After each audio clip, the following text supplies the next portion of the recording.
Hello, friends, and welcome to another episode of Chapters on Armstrong Television.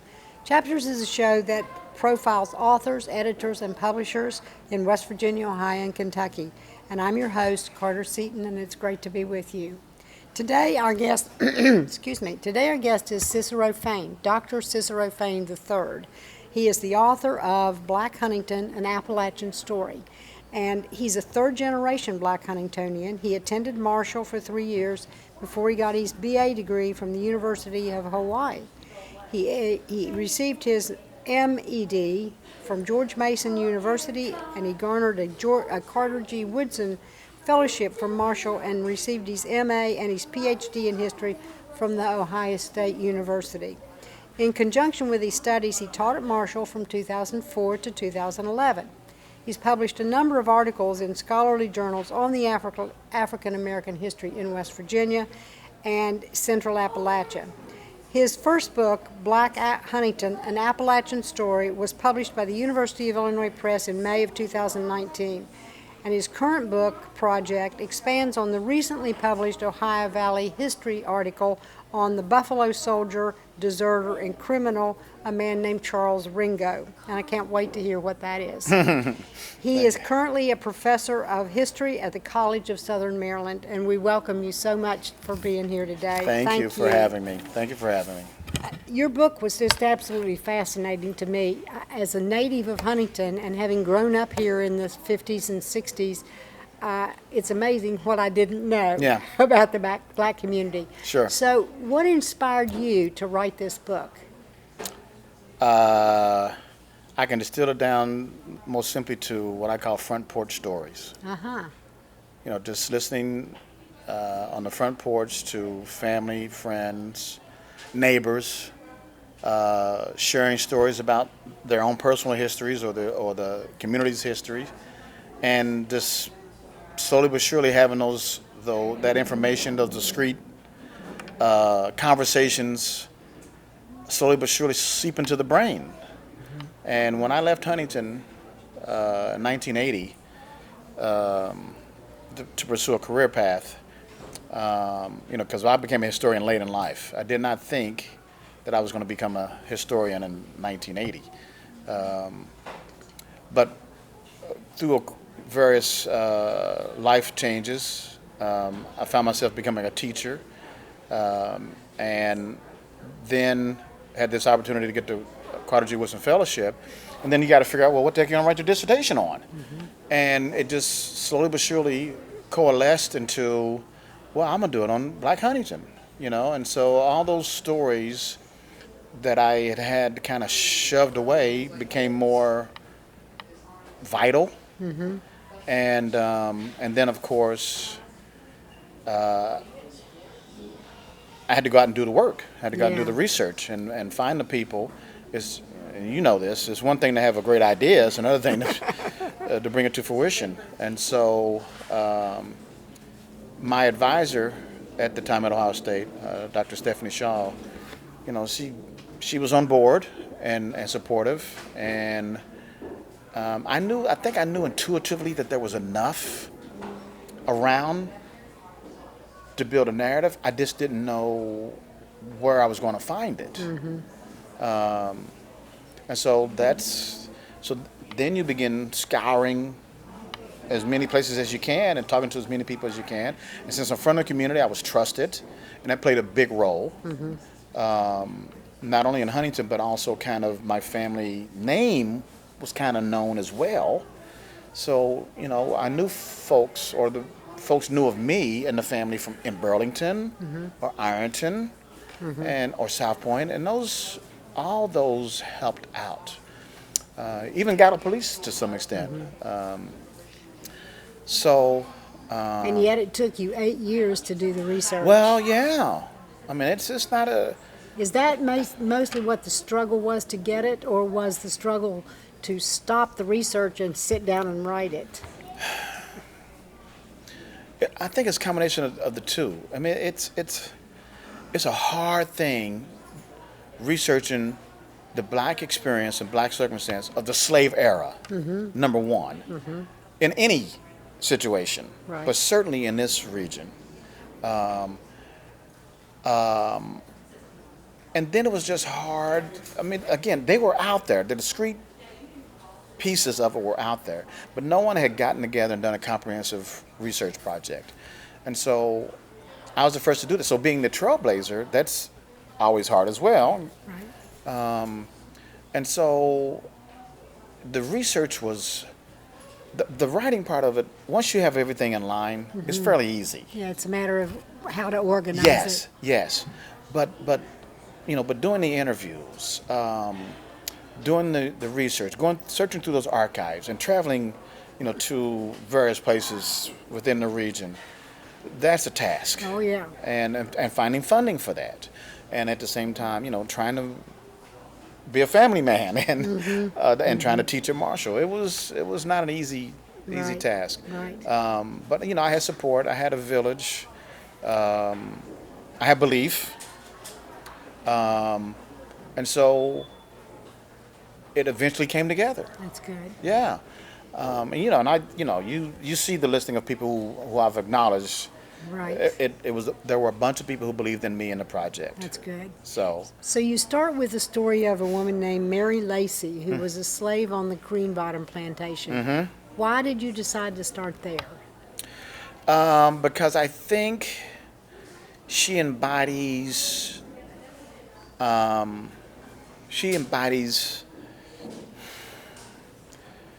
challenge of leaving what you've known and venturing out into the unknown. And unknown in not only in terms of physical status, but geographic. Do you move out of the area? What's your family situation going to be? She faces a whole host of questions.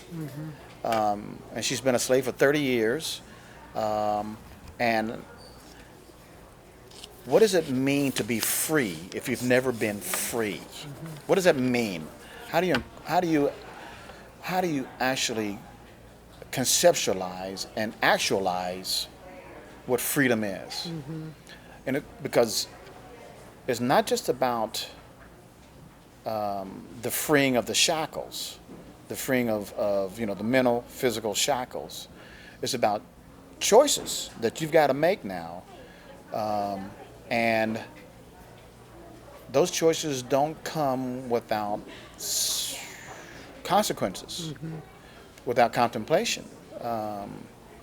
Because as a slave, she had no choices, so she Yeah. didn't have to make those decisions. I don't know if necessarily to say she had no choices. I think they were constrained and Right. confined. Right. And she operated within that circumstance as best she could.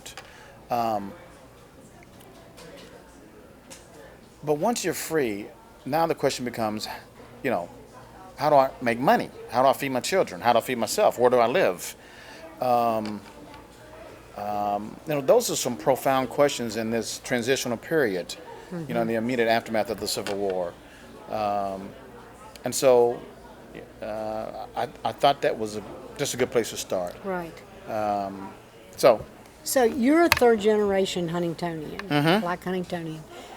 Did your family come here initially as part of, let's say, the connection to Cosby Huntington and building of no, the railroad? not that I know of. What brought them here? My grandfather on my father's side, and I guess that would be my great-grandfather. I haven't done a lot of research. I'm still in the process of doing research.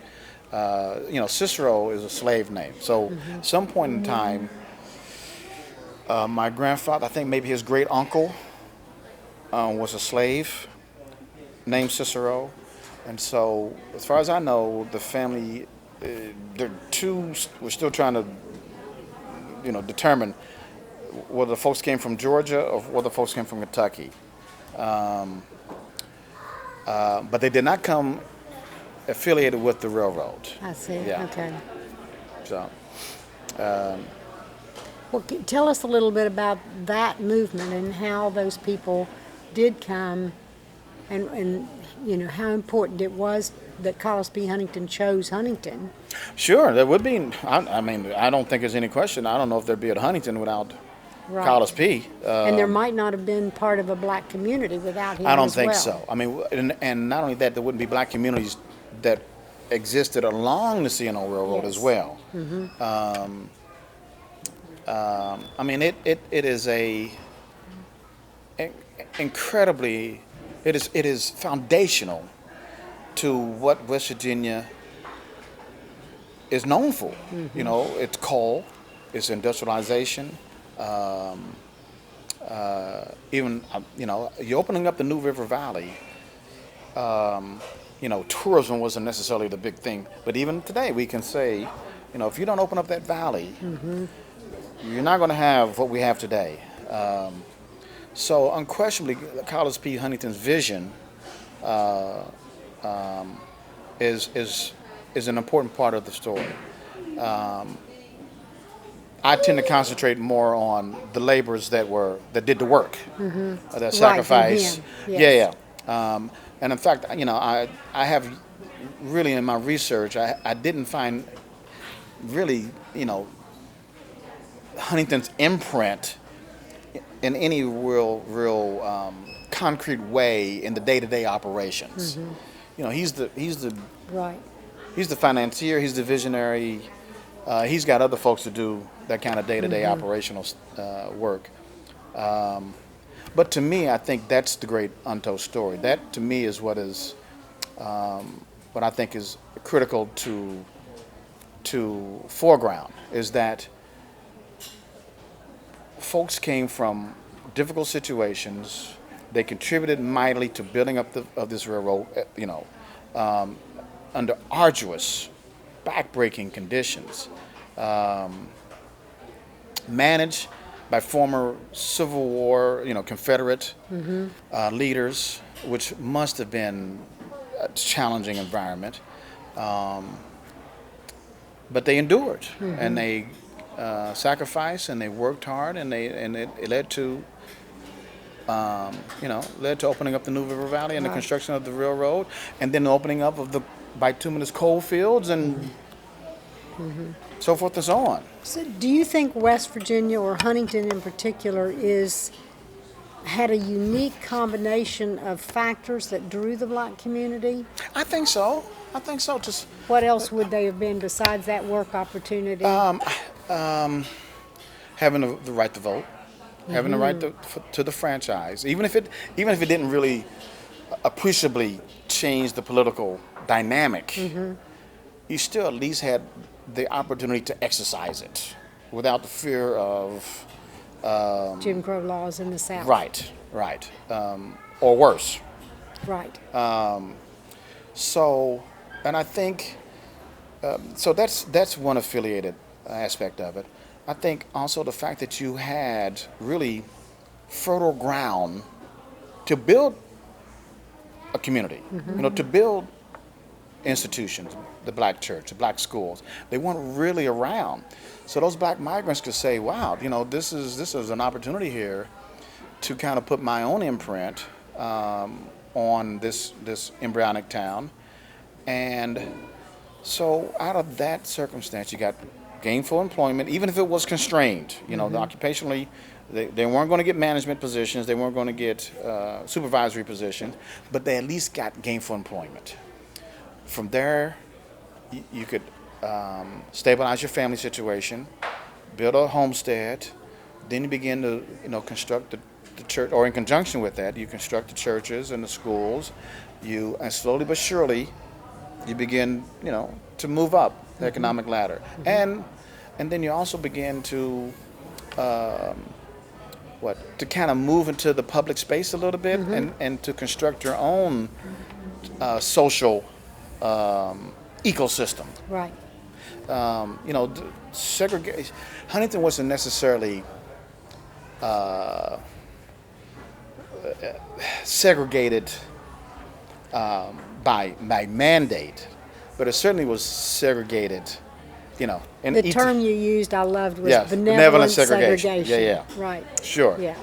So It was a fact of life, but It was a wasn't fact of life. because of a mandate or specific sure, laws. I think both groups, whites and blacks, knew how to operate within it, Yeah. and but I don't necessarily. I think there were enough opportunities for black social interaction and social engagement that they didn't necessarily feel bereft in any way. Right. When you can travel to Burlington, you can travel to South Point, you can travel to Ashland, you can travel to Ironton, Charleston, or down to the coal fields. You got a great deal of autonomy. And so it's not like, in the deep South, you may be you're really confined physically because of the distance between towns or jurisdictions. Here you got a vibrant, fluid community that is allowing you to socially interact, politically engage, maybe strategize. So I think it gave them a lot of fertile ground to build upon. That's great.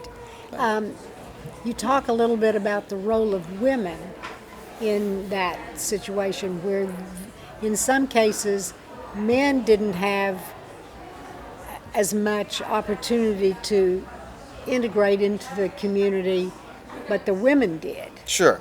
Tell me about why that's a difference. Did they not feel threatened by women?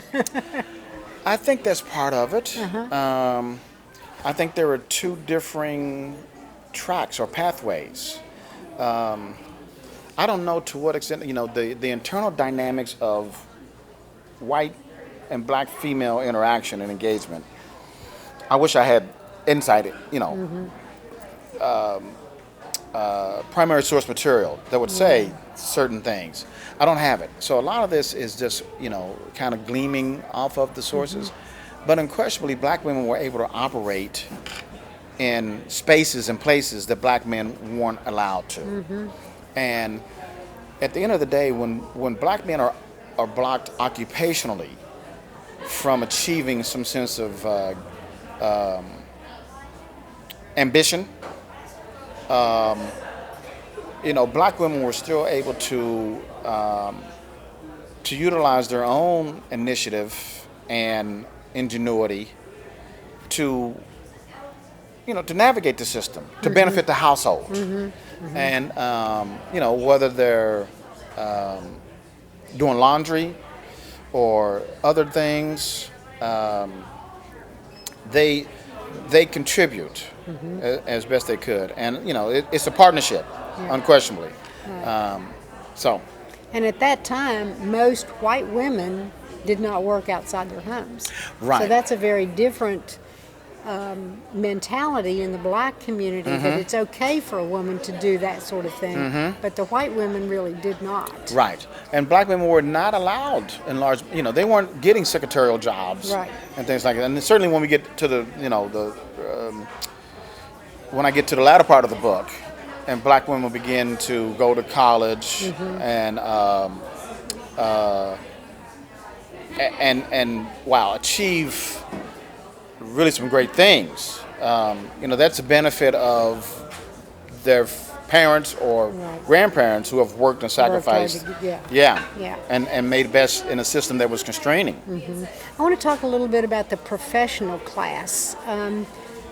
During that time frame, when I was young, and of course your book stops before I was born. Sure. But I remember black funeral directors, black lawyers, black dentists, doctors. That seems to have been an outgrowth of what you talk about in your book as well. Sure. And I kind of wish your book had gone further. I know. A sequel would be wonderful. I've heard that, and I hear it.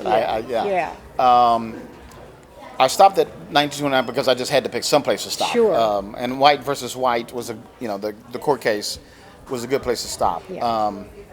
But unquestionably, the foundation, like the American story. I mean, this is quintessentially an American story. Right, exactly. It's about starting from nothing, building, and moving forward. And so that's what these folks did. They start off with nothing. They build schools. They send their children to schools. Children get an education. They come back with skills, and then they utilize those skills to make money, and then move into a professional class of some standing, some influence, and the fact that existed in Huntington and was recognized, and commented on by luminaries of the day, really speaks to the uniqueness of Huntington's situation. I mean, I say the universality, but it's also unique in a way that is central to here.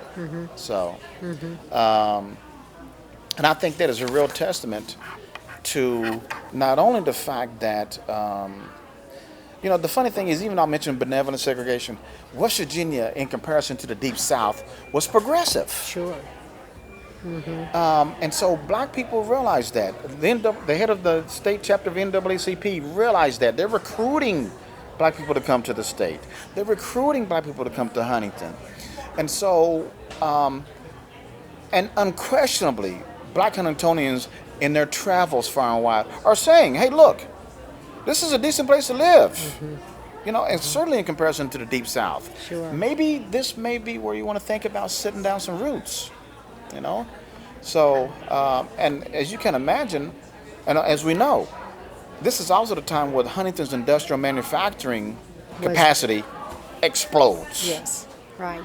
And so there are jobs, hand over fist, there are jobs that are available and employment opportunities that are available, not only within the industrial sectors, but within entrepreneurial and commercial sectors. Yeah.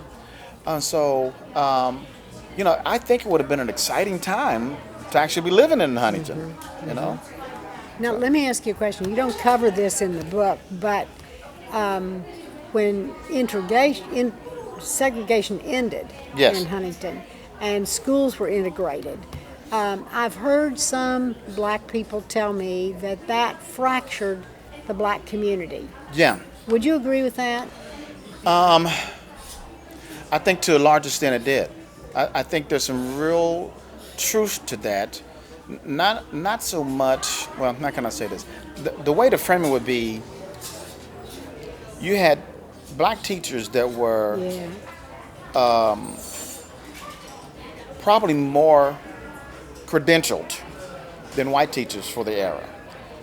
And then in integration, those black teachers are left by the side of the road and don't get granted the jobs in the white high schools. And that alone is going to sever community, social, family, occupational ties. And I think there's a lot of truth to that. And there's I've talked to people, certainly my father's generation, there's anger about the way that came down. Yeah. The fact that they were shuttered off to white schools, and not really, white teachers didn't really validate their experience, validate them as human beings.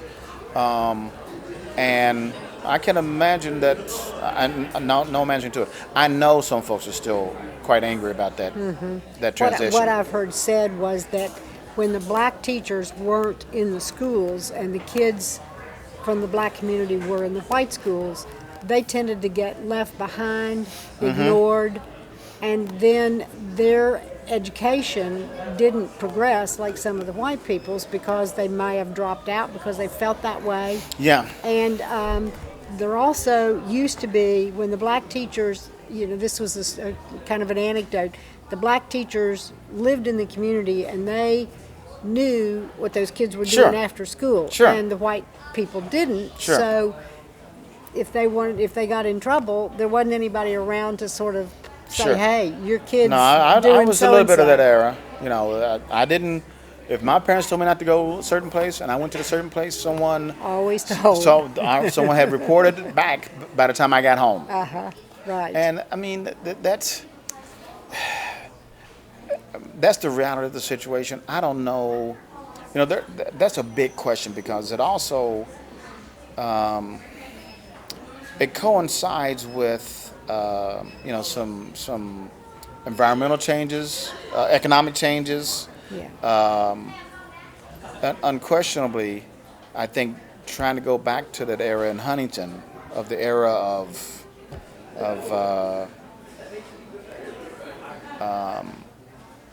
that kind of presence and what's the word, connective tissue, so to speak. I mean, it would be a wonderful thing to be able to recapture it. I just don't see it happening anymore. Right. Yeah. Do you think you might write a sequel to bring it up to I more don't present time? envision one. Okay. I mean, I've certainly it's been asked of me because folks would like to get into the civil rights era, and I'm not saying I'm not going to. I got my Ringo book is really what I'm working on next. I don't want to. The problem is I don't want to be pigeonholed necessarily as the Black Huntington, West Virginia authority. I mean, certainly I recognize I am to some extent, right. but I don't want to be just that. And my story about Charles Ringo is an example of me trying to. He's a small part of my book, and he was a small part of my research. But I kept. For some reason he resonated, and I kept digging and digging, and I came up with enough to write an article. He is unquestionably one of the most fascinating. He is the most fascinating person I've ever come across. Former Buffalo soldier, whose life trajectory takes some amazing twists and turns, and so he comes to Huntington. He marries a lady from Ironton. Mere months after their marriage, 2 of her children are drowned. He's fingered for the murders.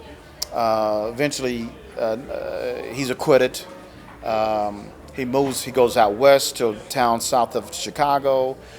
A prominent white couple, is murdered. He's fingered for the crime. Wow. I mean, with the hatchet, they're murdered. While their children slept upstairs with the nanny, matter of fact.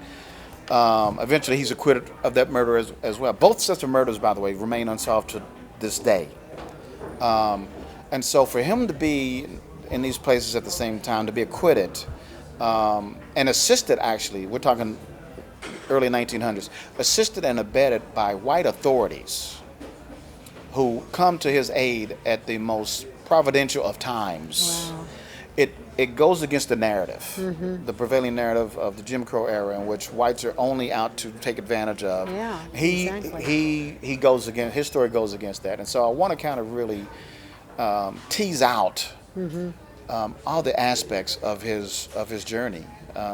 Sounds absolutely fascinating. Thank you. I hope it's not a slam dunk, but I hope to bring it to. Right. So what do you want people to take away from your book, Black Huntington, an Appalachian Story? If they read that, what do you hope they gain? That foundational to the success, the history of this city is black labor, black engagement, black involvement, black contributions, and I don't necessarily want people to think that this is just about black people exclusively. Again, this is an American story. Sure. It's about every group of people who have struggled, who started off from nothing and built something. I understand. And along the way, they helped build this city. They helped open up the New River Valley. They helped, and in fact, connect Huntington to the regional and the national economy, if not internationally, actually. Yeah, to the rest of the world. To the rest of the world. Yeah. And so I think, we know about Carter G. Woodson, but there are more there are other folks who are so critical, so what's the word? Engaging to the story, and so I would really hope that folks will read it, will recognize that it is a labor of passion.